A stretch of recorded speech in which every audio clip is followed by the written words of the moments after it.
प्रिय भक्तजनों, माताओं एवं बहनों, आज हम आप लोगों को नवरात्रि के उपलक्ष्य में 13वें अध्याय की कथा श्रवण कराने जा रहे हैं। दुर्गा सप्तशती की, जो कि सुरथ और वैश्य को देवी का वरदान।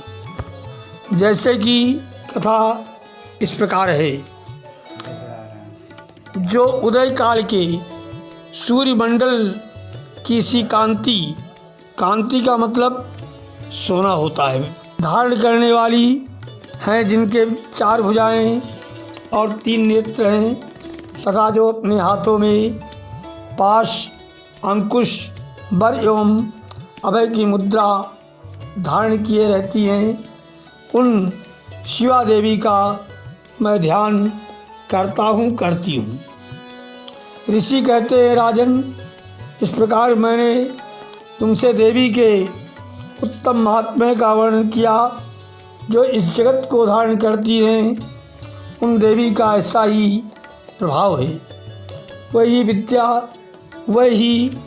विद्या ज्ञान उत्पन्न करती हैं। भगवान विष्णु की माया स्वरूपा उन भगवती के द्वारा ही तुम ये वैश्य तथा अन्यायन विवेकी जन मोहित होते हैं, मोहित हुए तथा आगे भी मोहित होंगे। महाराज, तुम उन्हीं परमेश्वरी की शरण में जाओ। आराधना करने पर वे ही मनुष्यों को भोग, स्वर्ग तथा मोक्ष आने की वैकुंठ प्रदान करती हैं। मार्कंडेय जी कहते हैं, वेद मुनि के ये वचन सुनकर राजा सुरथ ने उत्तम व्रत का पालन करने वाले उन महाभाग महर्षि को प्रणाम किया। वह अत्यंत ममता और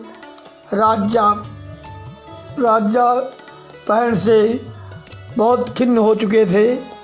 महामुनि इसलिए विरक्त होकर वह राजा तथा वैसे तत्काल तपस्या को चले गए, आने की तपस्या करने चले गए। और वह जगदम्बा के दर्शन के लिए नदी के तट पर रहकर तपस्या करने लगे। वह वैश्य उत्तम देवी सूक्त का जप करते हुए तपस्या में प्रवृत्त हुए। वह दोनों नदी के तट पर देवी की मिट्टी की मूर्ति बनाकर पुष्प, धूप और हवन आदि के द्वारा उनकी आराधना करने लगे। उन्होंने पहले तो आहार को धीरे धीरे कम किया, फिर बिल्कुल निराहार रहकर देवी में ही मन लगाए। एकाग्रतापूर्वक उनका चिंतन आरंभ किया। वह दोनों अपने शरीर के रक्त से प्रोक्षित बलि देते हुए लगातार 3 वर्ष तक संयम पूर्वक आराधना करते रहे। इस प्रकार प्रसन्न होकर जगत को धारण करने वाली चंडिका देवी ने प्रत्यक्ष दर्शन देकर कहा। देवी बोली, राजन, तथा अपने कुल को आनंदित करने वाले वैश्य, तुम लोग जिस वस्तु की अभिलाषा रखते हो वो मुझसे मांगो, मैं संतुष्ट हूँ, अतः तुम्हें वो सब कुछ दूंगी। मार्कंडेय जी कहते हैं, तब राजा ने दूसरे जन्म में नष्ट न होने वाला राज्य मांगा तथा इस प्रकार इस जन्म में भी शत्रुओं की सेना को बलपूर्वक नष्ट करके पुनः अपना राज्य प्राप्त कर लेने का वरदान मांग लिया। वैश्य का चित्त संसार की ओर से खिन्न एवं विरक्त हो चुका था और वे बड़े बुद्धिमान थे। अतः उस समय उन्होंने तो ममता और अहंता रूप आसक्ति का नाश करने वाला ज्ञान मांगा। देवी बोली, राजन, तुम थोड़े ही दिनों में शत्रुओं को मारकर अपना राज्य प्राप्त कर लोगे। अब वहाँ तुम्हारा राज्य स्थिर रहेगा। फिर मृत्युलोक के पश्चात तुम भगवान विवस्वान सूर्य के अंश से जन्म लेकर इस पृथ्वी पर सावण के मनु के नाम से विख्यात होगे। वैश्वर्य तुमने भी जिस वर को मुझसे प्राप्त करने की इच्छा की है उसे देती हूँ, तुम्हें मोक्ष के लिए ज्ञान प्राप्त होगा। मार्कंडेय जी कहते हैं, इस प्रकार उन दोनों को मनोवांछित वरदान देकर तथा उनके द्वारा भक्ति पूर्वक अपनी स्तुति सुनकर देवी अंबिका का तत्काल अंतर्ध्यान हो गई।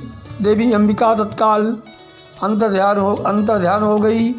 इस तरह देवी से वरदान पाकर क्षत्रियों में श्रेष्ठ सुरथ सूर्य से जन्म लेकर सावण नामक मनु होंगे। इस प्रकार श्री मार्कंडेय पुराण सावण मनवंतर की कथा के अंतर्गत देवी महात्म्य में सुरथ और वैश्य को वरदान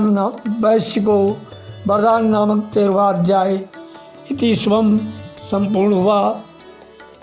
प्रिय भक्तजनों, ये कथा अब संपूर्ण हुई, क्योंकि प्रथम अध्याय से लेकर 13वें अध्याय तक की कथा नवरात्रि के शुभ समय पे आप लोगों को मैंने श्रवण कराया।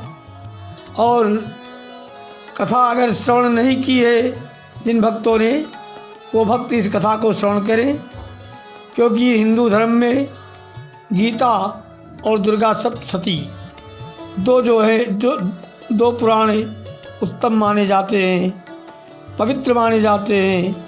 और इनके श्रवण मात्र से मनुष्य के घर में सुख समृद्धि की प्राप्ति होती है, संतान की प्राप्ति होती है, सदैव मंगल ही मंगल होता है।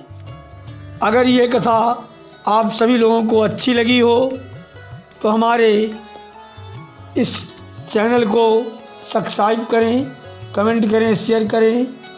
शेयर में जय माता दी, जय सिया राम जरूर लिखें। मैं पंडित रामानंद शुक्ला, अयोध्या धाम से। जय माता दी।